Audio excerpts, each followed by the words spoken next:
At the gate of a wealthy neighborhood, a black mother and her daughter return home in an old Honda after a long day of work, but their access card doesn't work. Security guard blocks them, accusing them of trying to break in because of their appearance, while a BMW without a card is let through. Neighbors stay silent as the guard calls the police, heightening the tension. But he has no idea this reckless act will expose his secret, and what happens next will leave the entire community stunned. Before we dive in this story, let us know where you're watching from. We love to hear your thought. The Honda Civic sputtered slightly as Dr. Sarah Brown eased off the highway exit, her hands gripping the steering wheel with the kind of tension that comes from 18 straight hours in an operating room. Her scrubs were still on under the gray hoodie she'd thrown over them, and her hair, usually pulled back in a neat bun, hung loose and tangled around her shoulders.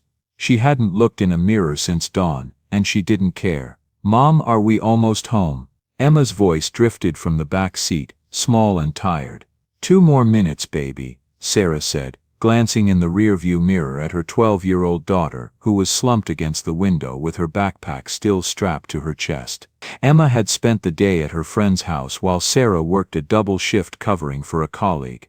Now all Sarah wanted was to pull into her driveway, order pizza, and collapse on the couch with her daughter. The gates of Riverside Estate came into view, tall, ornate, black iron with gold accents that gleamed even in the fading September light. Sarah had always thought they were a bit much, but the neighborhood was safe, the schools were excellent, and after years of saving every dollar, she'd finally been able to afford a home here. 8 months in, and she still felt a quiet thrill every time she drove through those gates. She pulled up to the keypad and pressed her access card against the reader. Nothing. The light stayed red. Sarah frowned and tried again, holding the card flat against the sensor. Still red. No beep, no click, no welcoming green light. "Mom?" Emma sat up, suddenly alert. "It's okay, probably just a glitch," Sarah said, though unease prickled at the back of her neck. She rolled down her window and pressed the intercom button. A crackle of static, then a man's voice, clipped and cold. "Resident access only." "Yes, I'm a resident," Sarah said, keeping her tone polite. "My card isn't working. I live at Lot 47 Riverside Lane." A pause, then the voice again, slower this time, like he was speaking to a child. "Ma'am, this entrance is for residents. If you're here for a service call, you need to use the delivery gate around back." Sarah blinked. "I'm not here for a service call, I live here. My name is Dr. Sarah Brown, Lot 47. Another pause, longer this time. Then the sound of a door opening. A man stepped out of the small security booth beside the gate, tall, broad-shouldered, maybe 50, with graying hair buzzed military short. He wore a navy blue uniform, with security manager stitched in gold across the chest. A name tag read, R. Calloway. He walked toward her car with slow, deliberate steps, his eyes scanning the Honda like he was cataloging evidence. Sarah saw his gaze linger on the dented rear bumper, the faded paint, the air freshener hanging from the rearview mirror. Richard Calloway stopped beside her window and looked down at her. His face was unreadable, but his eyes were sharp. "Ma'am," he said, his voice carrying the weight of authority. "I don't have any record of a Brown at Lot 47. Sarah's chest tightened. "I bought the house 8 months ago. I have all the paperwork." "What's the previous owner's name?" he interrupted.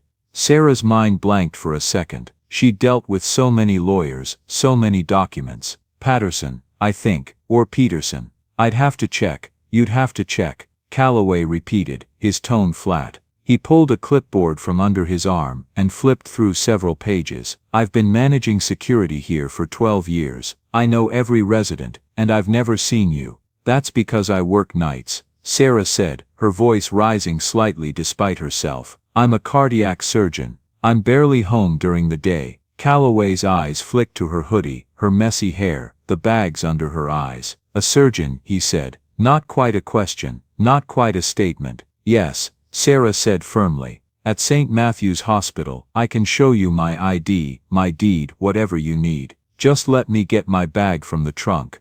"No ma'am," Calloway said, stepping back slightly. "Security protocol. I can't let you exit the vehicle until your identity is confirmed." Sarah stared at him. "You can't let me open my own trunk, not until we verify you belong here." Behind her, a car pulled up, a silver BMW with Connecticut plates. Sarah glanced in the mirror and saw a white woman in her 60s behind the wheel, talking on her phone. The woman barely slowed as she approached the second gate lane 20 feet away. She waved at the camera, and the gate opened immediately. She drove through without stopping. Emma saw it too.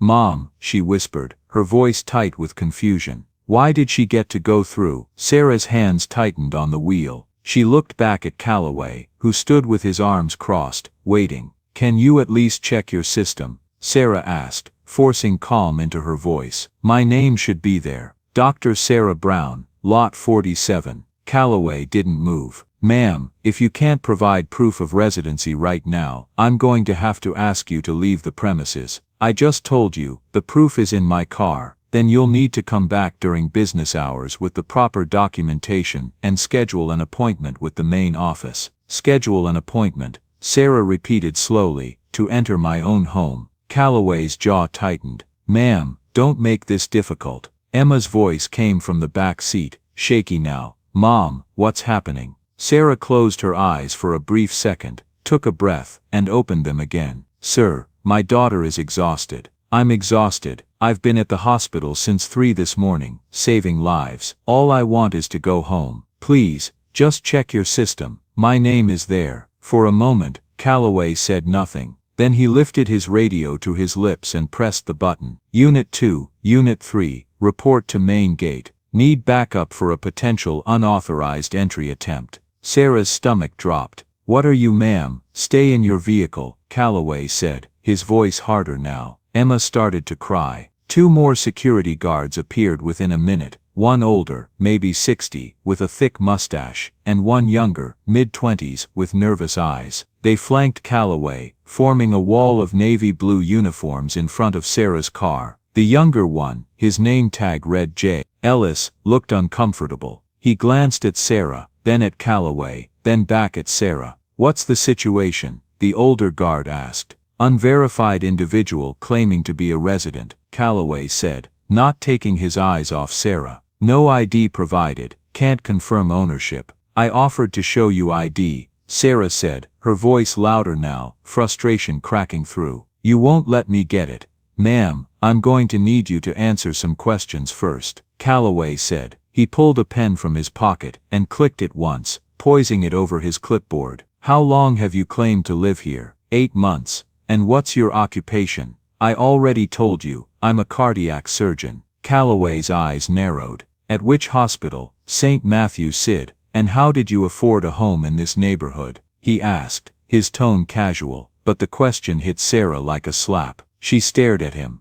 "Excuse me, it's a simple question, ma'am. Homes here start at 1.2 million. On a surgeon's salary, that's feasible, but I need to verify the source of funds for the purchase. Could be a loan, could be family money." "Why do you need to verify anything?" Sarah's voice shook. "Why are you asking me questions you don't ask anyone else?" "I ask everyone. That woman in the BMW didn't get asked anything," Emma said suddenly, from the back seat, her voice small but clear. Calloway turned his gaze to the back window. "Young lady, this doesn't concern you." "Don't talk to my daughter," Sarah snapped. Calloway's face hardened. He leaned down slightly, resting one hand on the roof of Sarah's car. "Ma'am, if you don't cooperate, I'm going to have to escalate this. Now, is this your vehicle?" "What does that have to do with is this your vehicle?" he repeated. "No," Sarah said through gritted teeth. "My Tesla is in the shop. This is a loaner from a friend."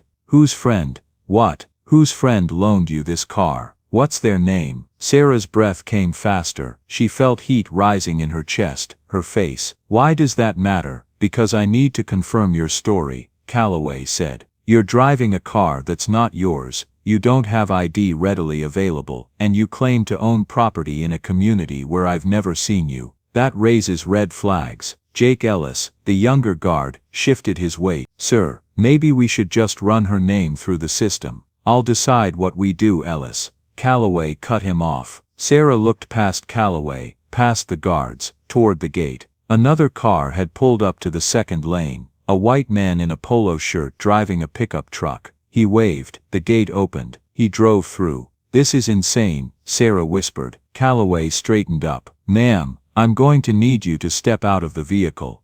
No, excuse me, I'm not getting out, Sarah said. You have no legal right to ask me to exit my vehicle on a public access road. This is private property. The road leading to the gate is public, Sarah said, her voice steadier now, the lawyer she'd consulted during her home purchase echoing in her mind. You can refuse me entry, but you can't detain me. Calloway's face reddened. Ma'am, if you're refusing to comply, I'm not refusing, I'm asserting my rights. For a long moment, Calloway stared at her, then he pulled out his cell phone and dialed. Who are you calling? Sarah asked. He didn't answer. The phone rang twice, then someone picked up. Yes, this is Richard Calloway, security manager at Riverside Estate, he said, his voice calm and professional. I need an officer at the main gate. We have a suspicious individual claiming to own property. Possible identity fraud case. She's refusing to cooperate. Sarah's heart slammed against her ribs. You're calling the police? Calloway lowered the phone.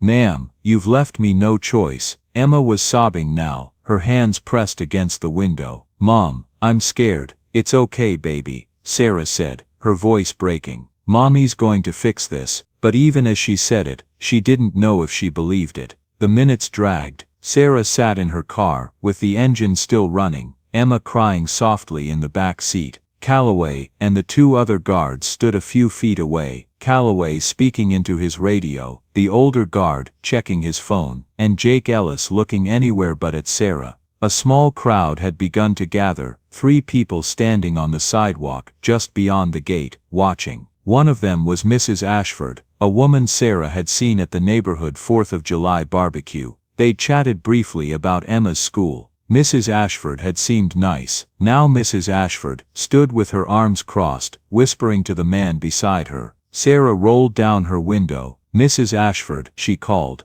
It's me, Dr. Brown. We met at the barbecue. Can you please tell them I live here? Mrs. Ashford looked up, startled. For a moment, their eyes met. Then Mrs. Ashford looked down at the pavement and said something to the man beside her. He took her arm, and they turned and walked away. Sarah felt something crack inside her chest. Mom, Emma's voice was so small. It's okay, Sarah lied. 2 police cruisers pulled up, lights flashing but no sirens. 4 officers stepped out, 2 from each car.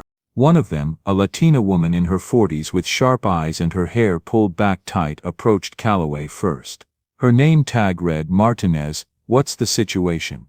Martinez asked. Calloway gestured towards Sarah's car. That woman claims to live here, but I have no record of her. She's refusing to provide identification or proof of residency.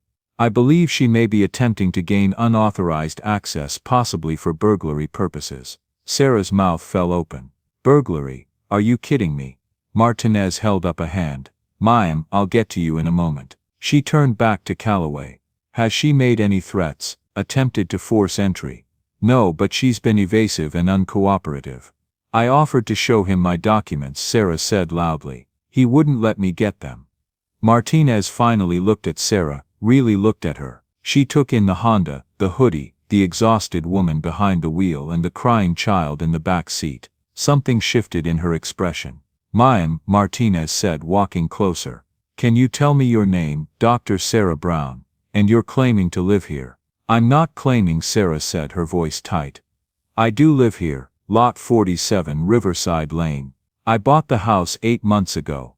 Martinez glanced back at Calloway. Did you check the resident database?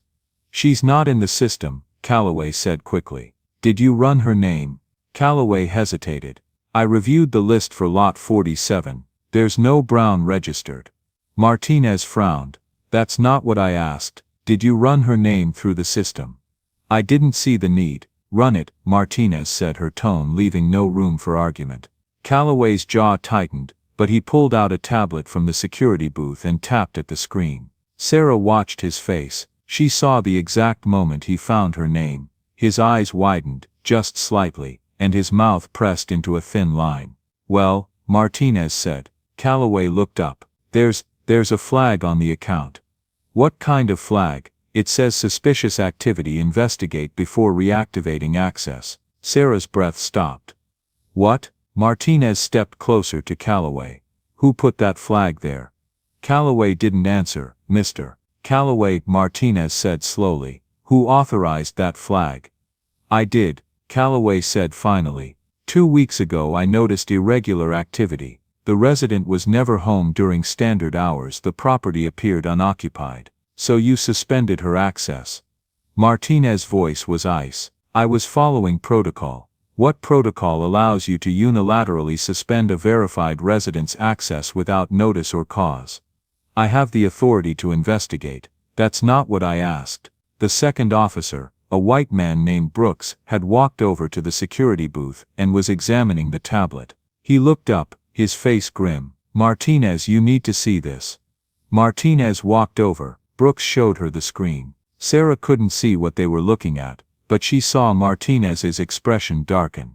Mr. Calloway, Martinez said, her voice low and dangerous now, this shows that you manually disabled Dr. Brown's gate access on September 1st. Is that correct? Yes, pending investigation. What investigation? There's no incident report filed, no complaint, no police involvement. You just locked her out.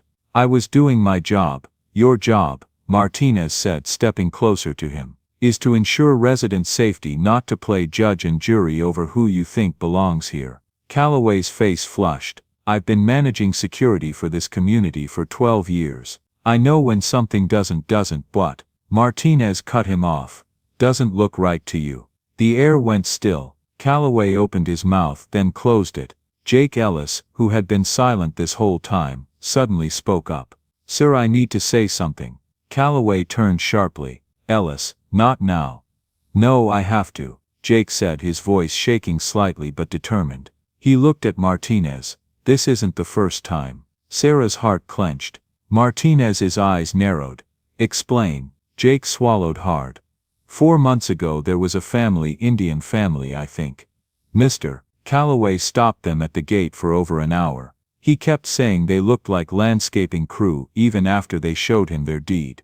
That was a misunderstanding, Calloway started. And 6 months ago, Jake continued, his voice stronger now, a black man was held at this gate for 2 hours. Mr. Calloway called the police then too. Turned out the man owned 3 properties in this neighborhood. Those were legitimate security concerns. But you never stopped the white residents, Jake said, looking Calloway in the eye now. Mrs. Patterson drives through without even slowing down. Mr. Hendricks doesn't even use his card half the time. He just waves and you open the gate. But every single time a person of color shows up, you pull out your clipboard and start asking questions. The silence that followed was deafening. Martinez turned slowly to face Calloway. Is this true? Calloway's face had gone from red to pale. I treat everyone equally. Then why didn't you ask Mrs. Patterson for ID when she drove past 20 minutes ago? Sarah said, her voice shaking with fury.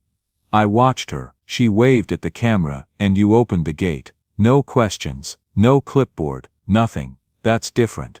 How? Sarah demanded. How is it different? Calloway's mouth opened and closed. No words came out. From the sidewalk, a voice called out, he's right. Everyone turned. An elderly black woman, maybe 70, with silver hair and a cane, stood at the edge of the gathering crowd. Sarah didn't recognize her. I'm Dorothy Thompson, the woman said, her voice clear and strong despite her age. I've lived in this neighborhood for 15 years, lot 23. She looked directly at Calloway. And you've treated me and my family like criminals from day one. Calloway stared at her. My son visits me every Sunday, Mrs. Thompson continued. Every single time you stop him, you ask for his ID, you ask who he's visiting, you follow him to my house with your little golf cart, but my white neighbors, their kids drive through without a second glance. Mrs. Thompson, I don't think this is the time, Calloway began.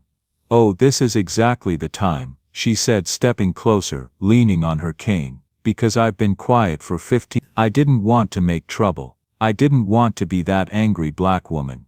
But I'm old now, and I'm tired, and I'm done watching people like you make people like us prove we belong. Martinez looked at Calloway, then at Sarah, then at Mrs. Thompson, then back at Calloway. Mr. Calloway, she said quietly. I think you need to step away from your post. You can't. I absolutely can. Martinez said, "You're being removed from duty pending an internal investigation. Officer Brooks will escort you to the security office." "This is insane," Calloway said, his voice rising. "I've worked here for 12 years, and in those 12 years," Martinez said, "how many people of color have you harassed? How many have you turned away? How many have you humiliated?" Calloway said nothing. "That's what I thought," Martinez said. She turned to Sarah. "Dr. Brown, I need to see your identification and deed, please, just for the record." Sarah's hands were shaking as she reached into the glove compartment and pulled out her wallet and the folder of documents she kept in her car. She handed them through the window. Martinez examined them carefully, then she handed them back. "Dr. Brown," she said, "I apologize for what you've been put through today. Your documentation is completely legitimate. You are a verified resident of Riverside Estate, and you have every right to enter your home." She turned to Jake Ellis. "Open the gate."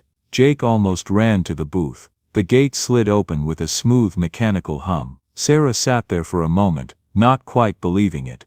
"You're free to go home," Martinez said gently. Sarah nodded. She put the car in drive. Her foot hovered over the gas pedal. Then she looked back at Calloway, who stood with his arms at his sides, his face slack with shock and fury. "I'm a cardiac surgeon," Sarah said quietly. "I've saved hundreds of lives. I've held beating hearts in my hands. I've bought this home with money I earned from skill and sacrifice. And you treated me like a criminal because I don't look like what you think a resident should look like." Calloway said nothing. "That's not just wrong," Sarah said. "It's evil." She drove through the gate. Sarah was halfway down Riverside Lane when she had to pull over. Her hands were shaking so badly she couldn't steer. She put the car in park and gripped the wheel, trying to breathe. "Mom," Emma's voice was small, scared. "I'm okay," Sarah whispered. "I'm okay," but she wasn't okay. Her chest felt tight, her throat burned, and tears were streaming down her face before she could stop them. A knock on her window made her jump. She looked up. Jake Ellis stood there, his face anxious. Sarah hesitated, then rolled down the window. "Dr. Brown," he said quickly. I wanted to apologize. I should have said something sooner. I should have stopped him." Sarah wiped her eyes. "Why didn't you?" Jake looked down. "Because I was scared. He's my boss. I'm 23. I just got out of the police academy. This is my first real job, and He stopped, swallowed. "I was a coward." Sarah looked at him, really looked at him. He was so young, barely older than a kid himself. "But you spoke up," she said finally. "Too late," Jake said. "Way too late." "Better late than never," Sarah said. She meant it. Jake nodded, relief washing over his face. Then he straightened up. "Martinez wants to talk to you, if you're willing. There's going to be an investigation, and your testimony would help." Sarah glanced back at Emma, who was watching quietly. "Not tonight," Sarah said. "I need to take care of my daughter, but I'll come by the station tomorrow." "Thank you," Jake said. He hesitated, then added, "For what it's worth, I'm glad you didn't back down." Sarah managed a small smile. "Me too." She drove the rest of the way home in silence. When she pulled into her driveway at her house, she sat for a moment, staring at the garage door. Emma unbuckled her seatbelt and climbed into the front seat, wrapping her arms around Sarah's neck from behind. "I'm proud of you, Mom," she whispered. Sarah closed her eyes and held her daughter's hands. "Thank you, baby," she whispered back. But the story wasn't over. The next morning, Sarah woke to 17 missed calls and 43 text messages. Someone had recorded the confrontation at the gate. It was viral. The video was everywhere. Sarah sat at her kitchen table, her laptop open in front of her, scrolling through the comments on the post that had blown up overnight. It had been uploaded by someone named Marcus J., and the caption read, "Doctor blocked from her own home. Security manager exposed. This is 2025, and this is still happening. Share this." The video had 1.2 million views and counting. Sarah clicked play and watched herself on screen, exhausted, defensive, her voice tight with frustration as Calloway stood over her car like a warden. She watched Emma crying in the back seat. She watched Mrs. Thompson step forward with her cane, her voice strong and clear. The comments section was a war zone. Justice for all 88. This is disgusting. Fire that man immediately. Truth Seeker 2025. Wait, how do we know she actually lives there? Lots of scammers out there. Real talk Rita, she showed her deed. What more proof do you need? Old guard patriot. Bet she pulled the race card. Security was just doing his job. Mom of 3 Boston, I'm a white woman and I'm furious. This is racial profiling. Full stop. Sarah closed the laptop, her stomach churning. She didn't want to be a viral video. She didn't want to be a symbol. She just wanted to go to work, come home and raise her daughter in peace. But the phone kept ringing. The first call was from Officer Martinez. Dr. Brown, I wanted to give you a heads up. The video has reached the department. My captain wants to open a formal investigation into Richard Calloway's conduct. We'd like you to come in for a statement. The second call was from a reporter at the Hartford Courant. Dr. Brown, we're running a story on systemic racism in private communities. Would you be willing to comment? The third call was from the president of the Riverside Estate Homeowners Association, a woman named Helen Price whom Sarah had never met. Dr. Brown, this is Helen Price. I'm mortified by what happened yesterday. We need to meet, as soon as possible. Sarah deleted most of the voicemails, but Helen Price called again, and again. Finally Sarah picked up.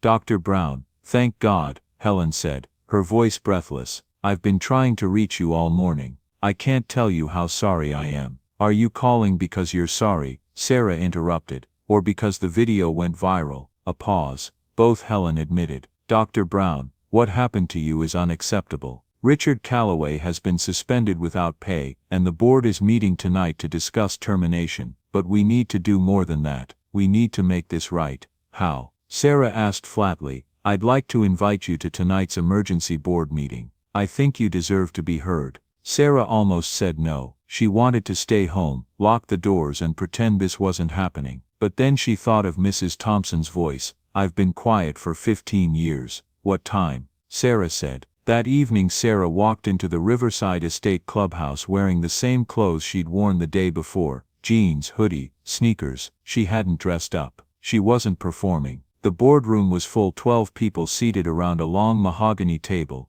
plus Richard Calloway, who sat in a chair against the wall with his arms crossed and his jaw clenched. When he saw Sarah, his eyes narrowed. Helen Price stood at the head of the table. She was a tall woman in her 50s, with silver hair and glasses on a chain. She looked tired. Dr. Brown, Helen said. Thank you for coming. Please sit. Sarah sat. She felt every eye in the room on her. Helen cleared her throat. Let me start by saying, on behalf of the Riverside Estate Board of Directors, that what happened yesterday was a failure of policy, of training, and of basic human decency. Mr. Calloway's actions were unacceptable, and we are taking steps to ensure this never happens again. What steps? Sarah asked. Helen glanced at a man beside her, balding, glasses, a folder open in front of him. This is Gerald Winters, our attorney. Gerald. Winters adjusted his glasses. We've reviewed the security footage and the gate access logs. What we found is troubling. Mr. Calloway manually disabled your gate access on September 1st without cause or notification. There is no incident report, no complaint, no justification. He acted unilaterally. I had a reason, Calloway said suddenly from his chair. Everyone turned to look at him. You're not supposed to speak, Helen said sharply. I don't care, Calloway said, standing up. I'm not going to sit here and be crucified for doing my job. Your job, Sarah said quietly, is not to racially profile residents. I didn't. Calloway stopped, his face flushing. This isn't about race. Then what is it about? Sarah asked. It's about security, Calloway said, his voice rising. It's about protecting this community. You drive a beat-up Honda, you're never home during normal hours, you dress like, he gestured at her, like that. I had every reason to question whether you belonged here. You had no reason, Sarah said, her voice shaking now, except that I don't look like the person you think should own a $1.3 million home. That's not, yes it is, Sarah said, standing up now too, because Mrs. Patterson drives a BMW and you wave her through, because Mr. Hendricks doesn't even use his access card and you let him in anyway, because every single white resident in this neighborhood gets the benefit of the doubt, but people who look like me get interrogated. That's not true. Jake Ellis said it was true. Sarah shot back. Mrs. Thompson said it was true. How many others have you done this to? Calloway's mouth opened and closed. Gerald Winters spoke up. Dr. Brown, we've reviewed Mr. Calloway's employment record. In the past 3 years alone, there have been 7 complaints filed against him by residents of color. None were escalated or investigated. Sarah turned to Helen. 7. Helen looked down at the table. We failed. We didn't take those complaints seriously, and that's on us. So what are you going to do about it? Sarah asked. Helen took a breath. Effective immediately. Richard Calloway is terminated. Calloway's face went white. You can't. We absolutely can, Helen said. And we are. I've worked here for 12 years, and in those 12 years, Helen said, her voice hard, now, you've harassed, humiliated, and discriminated against residents based on race. That's not just a fireable offense, Mr. Calloway, it's illegal. Calloway stared at her, his chest heaving.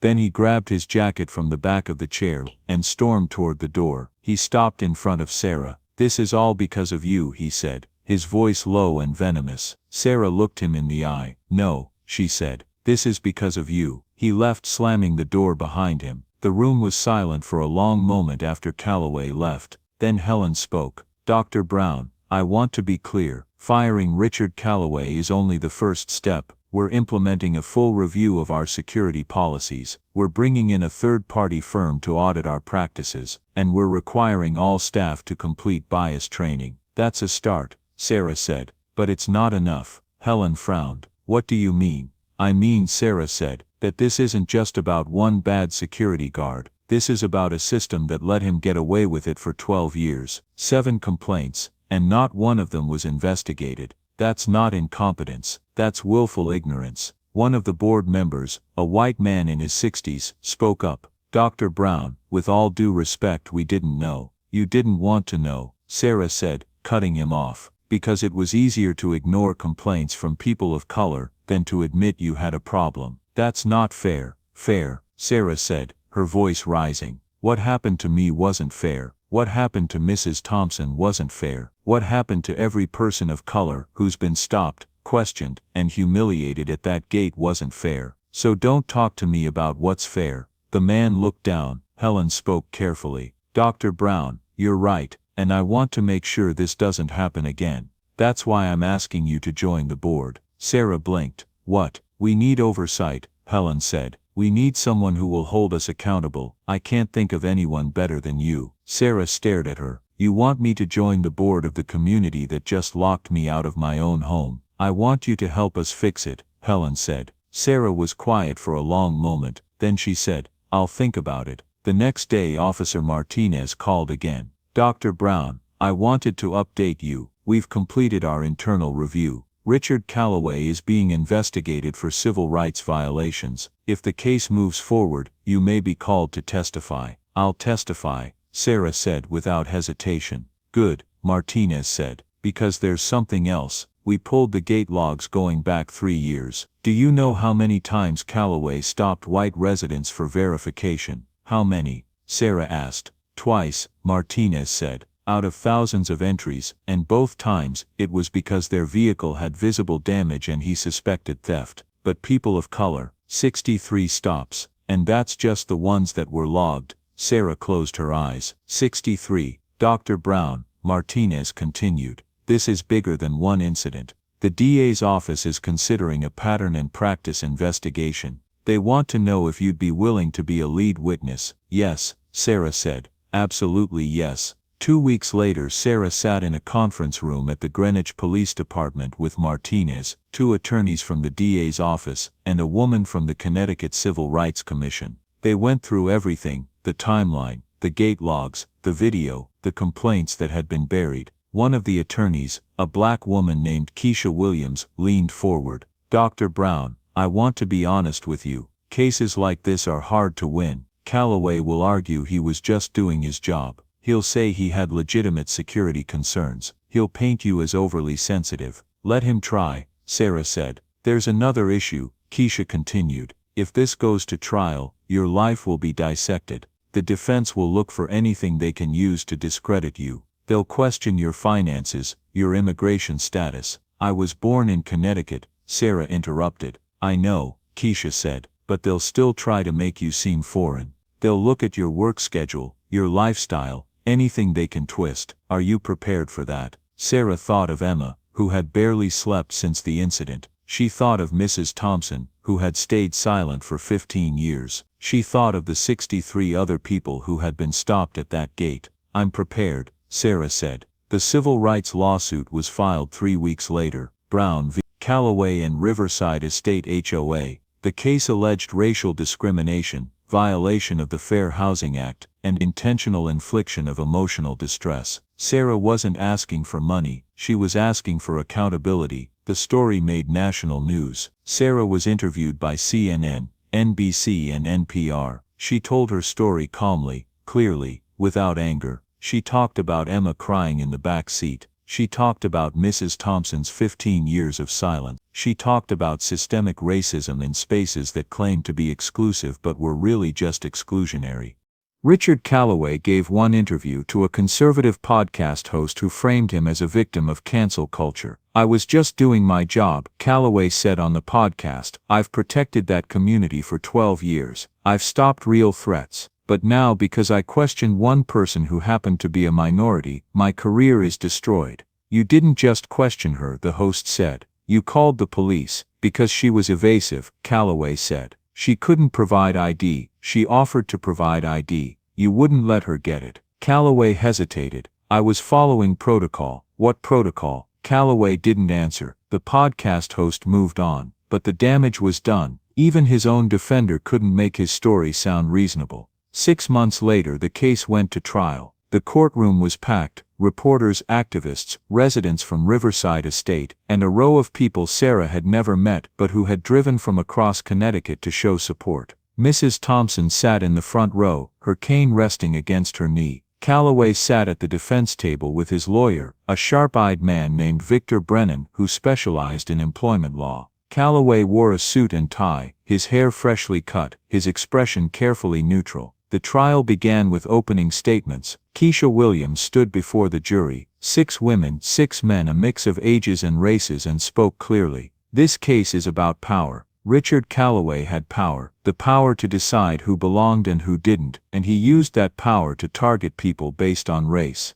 Dr. Sarah Brown is a cardiac surgeon. She saves lives. She bought her home with money she earned through skill and sacrifice. But Richard Callaway didn't see a doctor. He saw a woman who didn't look like what he thought a resident should look like. And he used his power to humiliate her, to frighten her daughter, and to deny her access to her own home. That's not security. That's racism. Victor Brennan stood for the defense. Ladies and gentlemen, Richard Callaway is a decorated security professional with 12 years of exemplary service. He has one job: protect the residents of Riverside Estate. On the day in question he encountered a vehicle he didn't recognize, driven by someone he'd never seen, with no proof of residency readily available. He followed protocol. He asked questions. He verified identity. That's not racism, that's diligence. Dr. Brown wants you to believe this is about race, but it's not. It's about security. And if we punish people for doing their jobs, we make every community less safe.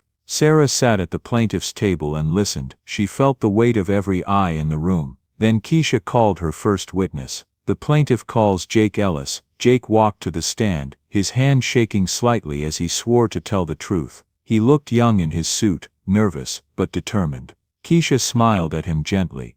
Mr. Ellis, can you tell the jury how long you worked under Richard Callaway? 8 months, Jake said. And during that time did you observe any patterns in how Mr. Callaway treated residents? Jake swallowed. Yes. Can you describe those patterns? Jake glanced at Callaway, then back at Keisha. Mr. Callaway stopped people of color a lot more than white residents. He'd ask for ID, proof of residency, sometimes vehicle registration, but when white residents came through, he'd just wave them in. Did you ever question this? Once, Jake said. I asked him why he stopped a black man who was driving a Mercedes and wearing a suit. The man had an access card. Mr. Callaway said, "You can't be too careful with people like that." A murmur went through the courtroom. Did he explain what he meant by people like that? Keisha asked. No, Jake said. But I knew what he meant. Victor Brennan stood for cross-examination. Mr. Ellis, he said, his voice smooth, you said Mr. Callaway stopped people of colors more often. Did you keep account? No, but so you don't have exact numbers. No, but it was obvious to you, Brennan said. But you're 23 years old with less than a year of security experience. Is it possible you simply didn't understand the protocols? Jake's jaw tightened. I understood them fine, and what he was doing wasn't protocol, it was profiling. Or Brennan said, it was good security work. Thank you, Mr. Ellis. No further questions. The next witness was Mrs. Thompson. She walked slowly to the stand, leaning on her cane, and sat with careful dignity. When she swore to tell the truth, her voice was strong. Keisha approached gently. Mrs. Thompson, how long have you lived at Riverside Estate? 15 years. And during that time, have you had interactions with Richard Calloway? Too many to count, Mrs. Thompson said. Can you describe some of them? Mrs. Thompson took a breath. My son visits me every Sunday. Every single time, Mr. Calloway stops him at the gate, asks for his ID, asks who he's visiting, follows him to my house. My son is 50 years old, he's a professor at Yale, but Mr. Calloway treats him like a criminal. Did you ever complain? Once, Mrs. Thompson said. About 5 years ago, I called the HOA office and told them what was happening. They said they'd look into it. Nothing changed. Why didn't you complain again? Mrs. Thompson's eyes glistened. Because I was tired, because I didn't want to be the angry black woman, because I just wanted to live in peace. Keisha nodded. Thank you, Mrs. Thompson. Victor Brennan stood. Mrs. Thompson, your son is a Yale professor. Yes, that's very impressive. Does he drive a nice car? Mrs. Thompson frowned. What does that? Just answer the question, please. He drives a Lexus. A Lexus, Brennan repeated. And does he dress well when he visits you? Of course. So when Mr. Calloway stopped him, he saw a well-dressed man in a luxury vehicle. Is it possible Mr. Calloway was simply verifying identity, as he would with anyone? No, Mrs. Thompson said firmly. Because he doesn't verify white visitors. I've seen them wave and drive through. But you don't know that for certain. I've lived there for 15 years, Mrs. Thompson said, her voice rising now. I know exactly what I've seen. Brennan paused, then nodded. No further questions. Then Keisha called Sarah. Sarah walked to the stand, her heart pounding. She swore to tell the truth, and sat down, her hands folded in her lap. Keisha smiled at her. Dr. Brown, can you tell the jury what happened on September 14, 2025? Sarah took a breath, and told the story. She described the 18-hour shift, the exhaustion, Emma's tears, Calloway's questions. She described the BMW that drove through without stopping. She described the moment Calloway called the police. How did that make you feel? Keisha asked. Terrified, Sarah said, her voice shaking. Because I knew what could happen. I've seen the news. I know what happens to people of color when the police are called. And my daughter was in the car. Did you ever feel like you were in danger? Yes, from Mr. Calloway, from the situation, Sarah said. From the power he had over me, from the fact that he could decide whether I belonged in my own home. Keisha nodded. Thank you, Dr. Brown. Victor Brennan stood. He approached slowly, his expression neutral. Dr. Brown, he said, you said you were driving a Honda Civic that day. Yes, my Tesla was in the shop. A Tesla, Brennan repeated. That's an expensive car. It's electric, Sarah said. I care about the environment, of course, Brennan said smoothly. But the Honda Civic you were driving, it was old, wasn't it? Dented. It was a loaner from a friend, and you were wearing a hoodie and jeans. I just worked an 18-hour shift, but Mr. Calloway didn't know that, did he? Sarah stared at him. He could have asked. He did ask. He asked for proof of residency, and I offered to provide it. Eventually, Brennan said, but not immediately. You hesitated, because he wouldn't let me get my documents from the car. Or, Brennan said, because you were being evasive. I wasn't, Dr. Brown. Brennan interrupted. Isn't it true that you rarely come home during daylight hours? I work night shifts, so Mr. Calloway had never seen you before. That's not my fault. I didn't say it was. Brennan said, I'm simply establishing that from Mr. Calloway's perspective, you were an unknown person in an unknown vehicle with no visible proof of residency. Is that accurate? Sarah's hands clenched. I told him my name. I told him my address. I offered to show him documentation. After he questioned you, Brennan said, because he wouldn't let me. Thank you, Dr. Brown, Brennan said, turning away. No further questions. Sarah sat there, her heart pounding, feeling like she'd just been put on trial instead of Calloway. The trial lasted 4 days. The jury deliberated for 6 hours. Sarah sat in the hallway outside the courtroom with Keisha staring at the floor. Her phone buzzed constantly, messages of support, news alerts, tweets. She ignored all of it. Emma sat beside her, holding her hand. What if we lose? Sarah whispered. Then we appeal, Keisha said. But we're not going to lose. You don't know that.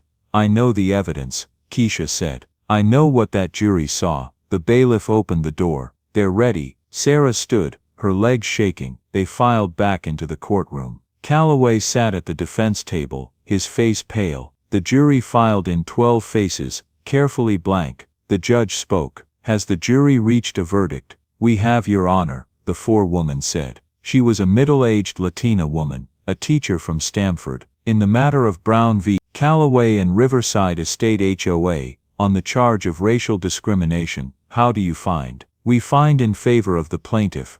Sarah's breath left her body. On the charge of violation of the Fair Housing Act, in favor of the plaintiff. On the charge of intentional infliction of emotional distress, in favor of the plaintiff. The courtroom erupted. Reporters rushed for the doors. Mrs. Thompson stood and applauded. Emma threw her arms around Sarah, sobbing. The judge banged his gavel. Order, order in the court. He turned to the jury. What are the damages? The forewoman looked at her notes. We award Dr. Sarah Brown compensatory damages in the amount of $500,000 and punitive damages in the amount of $2 million. Sarah's knees buckled. Keisha caught her. The judge continued. Additionally, we find that Riverside Estate HOA is required to implement mandatory bias training for all employees, establish an independent oversight committee, and publicly apologize to Dr. Brown and all residents who have been subjected to discriminatory treatment. He banged the gavel. This court is adjourned. Outside the courthouse, cameras surrounded Sarah. She stood on the steps, Keisha beside her, Emma holding her hand. A reporter shouted, Dr. Brown, how do you feel? Sarah took a breath. I feel relieved. Not just for me, but for everyone who's ever been told they don't belong. This case was never about money. It was about accountability. It was about saying that power without oversight is just tyranny. And today a jury of our peers said that's not acceptable. What will you do with the money? Another reporter asked. I'm donating it, Sarah said. All of it. To organizations that fight housing discrimination and support people of color facing bias in their communities. Dr. Brown. Another voice called. Do you forgive Richard Calloway? Sarah paused. She thought about that question for a long moment. Forgiveness, she said finally, is personal. Accountability is public. I don't need to forgive him. I need him to understand what he did. And I need the system that enabled him to change. That's what this verdict does. That night, Sarah sat on her couch with Emma curled up beside her, watching a movie they'd both seen a dozen times. The house was quiet, peaceful. Emma looked up at her. Mom? Yeah, baby. Are you glad you didn't give up? Sarah thought about it. She thought about the fear, the exhaustion, the months of stress. She thought about the trial, the questions, the cameras. Then she thought about Mrs. Thompson standing in that courtroom, finally being heard. She thought about Jake Ellis who'd found his courage. She thought about the 63 other people who had been stopped at that gate and might never be stopped again. Yeah, Sarah said. I'm glad. Emma smiled and snuggled closer. Sarah kissed the top of her daughter's head and closed her eyes. She was home. 3 months after the verdict, Sarah walked into the Riverside Estate Clubhouse for her first meeting as a board member. Helen Price greeted her at the door. Dr. Brown, welcome. Officially this time. Sarah smiled. Thank you. The boardroom looked different now. There were new faces. Mrs. Thompson sat at the table, along with 2 other residents of color who had been recruited specifically to ensure diverse representation. Jake Ellis sat in the corner as the new head of security, young but serious, a binder of new protocols open in front of him. Helen called the meeting to order. First item on the agenda, the new community standards and anti-discrimination policy. Dr. Brown, would you like to present? Sarah stood. She'd spent weeks working on this document with a team of civil rights lawyers, sociologists and community organizers. It was comprehensive, clear standards for security interactions, mandatory bias training, an independent review board for complaints, and regular audits of gate logs to identify patterns of discrimination. This policy, Sarah said, is designed to make sure what happened to me never happens to anyone else. But more than that, it's designed to build a community where everyone feels like they belong, not just tolerated, not just allowed, but welcomed. The board voted unanimously to adopt it. After the meeting, Mrs. Thompson approached Sarah. "I wanted to thank you," she said. "For what?" Sarah asked. "For not staying quiet," Mrs. Thompson said. "I stayed quiet for 15 years. I thought it was easier. I thought it was safer. But all I did was let them keep hurting people." "You spoke up when it mattered," Sarah said. "So did you," Mrs. Thompson said. "And you didn't just speak up, you fought back." Sarah hugged her. "We fought back," she corrected. 6 months later, Sarah was invited to speak at a conference on housing discrimination in Hartford. The room was full: lawyers, activists, city officials, people who had experienced discrimination themselves. Sarah stood at the podium and looked out at the faces. "When I was stopped at that gate," she said,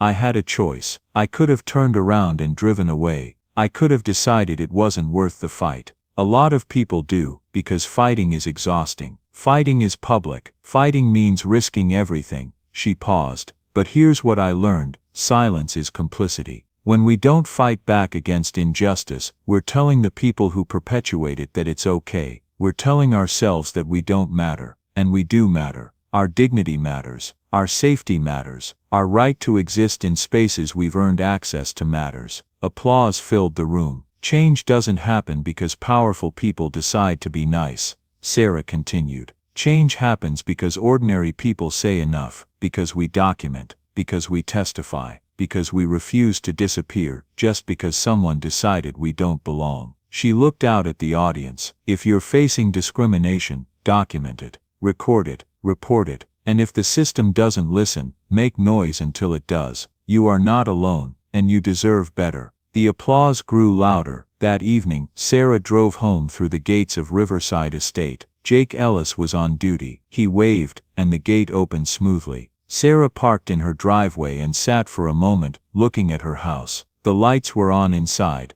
Emma was home from school, probably doing homework at the kitchen table. Her phone buzzed. A text from an unknown number. "Dr. Brown, my name is Maria Rodriguez. I was just denied entry to my apartment complex because the manager said I don't look like I belong here. I saw your case in the news. Can you help me find a lawyer?" Sarah stared at the message for a long moment, then she typed back, "Yes, I'll connect you with my legal team, and Maria, don't back down, you belong there." She sent the message, then added, "And so do I." Inside the house, Emma looked up from her homework. "Hey Mom, how was your day?" "Good," Sarah said, setting down her bag. "Really good. Did you change the world today?" Emma asked, grinning. Sarah smiled. "I'm working on it." She walked over and hugged her daughter, this girl who had watched her mother be humiliated, who had cried in fear, who had also seen her mother stand up and refuse to disappear. "Mom," Emma said, pulling back to look at her, "I told my class about the trial today. My teacher asked if you'd come speak at our assembly." "About what?" Sarah asked. "About standing up for yourself," Emma said. "About not letting people make you feel small." Sarah thought about it. She thought about the girl she'd been at 12, quiet, afraid of making waves, desperate to fit in. She thought about the woman she was now, scarred, exhausted, but unbroken. "Yeah," she said, "I'll do it." 2 weeks later, Sarah stood in front of 300 middle school students in the gymnasium. Emma sat in the front row, beaming. "My name is Dr. Sarah Brown," Sarah began, "and I want to tell you about the day I was locked out of my own home." She told the story simply, honestly. She didn't soften it. She didn't make it easier. She let them see the fear, the anger, the injustice, and then she told them what came after. "Some people will try to make you feel like you don't belong," she said. "They'll judge you by how you look, where you're from, what language your parents speak. They'll try to make you small, and when that happens, you have a choice. You can shrink, or you can stand tall." She looked at Emma. "I chose to stand tall, not because I'm brave, but because I didn't want my daughter to grow up thinking she has to shrink. And I don't want any of you to shrink either." She paused. "You belong here. You belong in your schools, your neighborhoods, your futures, and if anyone tries to tell you otherwise, you fight back. Not with fists, not with hate, but with truth, with documentation, with persistence. You make them see you, and you don't stop until they do." The students applauded. Some of them were crying. One boy in the back stood up, and then another, and then the whole room was standing. Sarah's throat tightened. She hadn't expected this. Emma ran up and hugged her. "I'm so proud of you, Mom," she whispered. "I'm proud of you too," Sarah whispered back. That night Sarah sat at her kitchen table with a cup of tea, scrolling through messages, hundreds of them. People thanking her, people telling their own stories, people asking for help. She couldn't help them all, she knew that, but she could help some. She opened her laptop and started typing to whom it may concern. "My name is Dr. Sarah Brown. I am writing to establish a legal fund for individuals facing housing discrimination." She typed for an hour. When she finished, she leaned back and stared at the screen. Then she hit send. A year after the trial, Richard Calloway gave an interview to a local newspaper. He'd been unable to find work in security. He was driving for a rideshare company now, living in a small apartment across town. "I still don't think I did anything wrong," he told the reporter. "I was just doing my job." When Sarah read the interview, she didn't feel anger. She felt something closer to pity, because Calloway still didn't understand. He still believed that power meant control, that security meant suspicion, that belonging had to be proven, over and over, by people who looked like her. He would probably die believing that. But the system that had protected him for 12 years, that system had changed. Not completely, not perfectly, but enough. And that was a start. On the anniversary of the verdict, Sarah stood at the gates of Riverside Estate with a reporter from NPR. They were doing a story on the case's impact, how it had inspired similar lawsuits across the country, how it had forced HOAs to re-examine their policies, how it had become a rallying cry for people facing discrimination in their own neighborhoods. "Dr. Brown," the reporter asked, "if you could go back to that day, would you do anything differently?" Sarah thought about it. She thought about the fear, the exhaustion, the months of public scrutiny. She thought about Emma's tears, the sleepless nights, the weight of carrying not just her own story but the stories of everyone who'd been treated the same way. "No," she said finally, "I wouldn't change a thing, because if I hadn't fought back, nothing would have changed. And change is worth fighting for." The gates opened behind her, smooth, automatic, no questions asked. Sarah smiled. "Every single time," she said. She walked through. 5 years later, Emma Brown stood at a podium at Yale University, delivering her valedictorian speech. "My mother once told me," Emma said, "that you don't have to raise your voice to raise the standard, you just have to refuse to accept anything less than dignity." In the audience, Sarah wiped her eyes. "When I was 12, Emma continued, I watched my mother be treated like she didn't belong in her own home, in her own neighborhood. And I watched her fight back. Not with anger, not with bitterness, but with truth. And that truth changed everything." Emma paused, looking out at the crowd. "We live in a world where people will try to tell you who you are based on how you look, where you'll be questioned, doubted, stopped at gates you've earned the right to walk through. And when that happens, I want you to remember my mother. I want you to remember that you don't need anyone's permission to belong. You just need the courage to stand your ground." The audience erupted in applause. Sarah stood, tears streaming down her face, clapping until her hands hurt. After the ceremony, Emma found her in the crowd. They hugged, and Sarah whispered, "I'm so proud of you."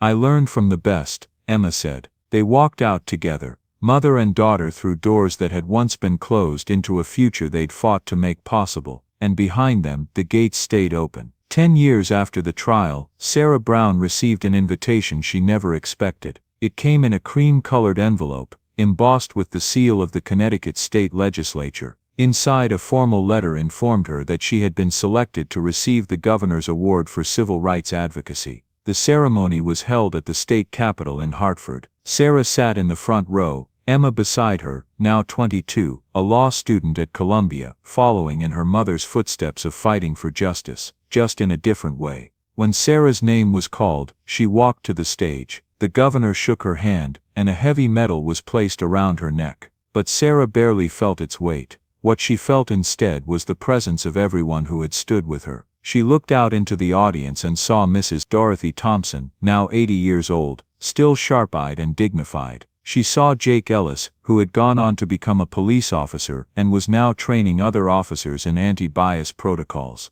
She saw Keisha Williams, the attorney who had fought beside her, now a judge. And scattered throughout the room were faces she didn't recognize. People who had reached out to her over the years, people who had fought their own battles against discrimination and won because they'd seen what was possible. The governor handed Sarah the microphone. "Thank you for this honor," Sarah began, her voice steady, "but I want to be clear about something. I didn't change the system alone. Change never happens alone. It happens because ordinary people decide that enough is enough. It happens because we document, we testify, we refuse to be erased." She paused, looking directly at the young faces in the audience, students, activists, people just beginning their own fights. "If you're facing injustice right now, I want you to know your story matters. Your dignity matters. Don't wait for someone else to fight for you. Be the person who stands up. Be the person who refuses to shrink. Because that's how we build a world where no one has to prove they belong." She touched the medal at her chest. "This isn't mine alone. It belongs to every person who ever stood at a gate, literal or metaphorical, and refused to turn around. It belongs to everyone who ever said, 'I have a right to be here.' It belongs to all of us." The room rose in a standing ovation. The applause echoed off the marble walls, filling the space with sound. Sarah stepped down from the stage and walked straight to Mrs. Thompson, who stood with the help of her cane. They embraced, two women who had walked different paths but arrived at the same truth: silence changes nothing, but courage changes everything. Emma joined them, wrapping her arms around both women. "We did it," Mrs. Thompson whispered. "No," Sarah said, pulling back to look at her. "We're still doing it, every single day." Outside the Capitol building, as cameras flashed and reporters called questions, Sarah looked up at the American flag waving against the blue Connecticut sky. She thought about that day 10 years ago, the exhaustion, the fear, Emma's tears in the back seat. She thought about how close she'd come to just driving away, to deciding it wasn't worth the fight. And she thought about every person since then who hadn't had to fight that same battle because she had fought it first. That was worth everything. Emma took her mother's hand. "Ready to go home, Mom?" Sarah smiled. "Yeah, baby, let's go home." They walked to the car together, through doors that opened freely, past gates that asked no questions, into a world that was still imperfect but was slowly, persistently becoming more just. Because that's what happens when people refuse to disappear. They change everything. Join us to share meaningful stories by hitting the like and subscribe buttons. Don't forget to turn on the notification bell to start your day with profound lessons and heartfelt empathy.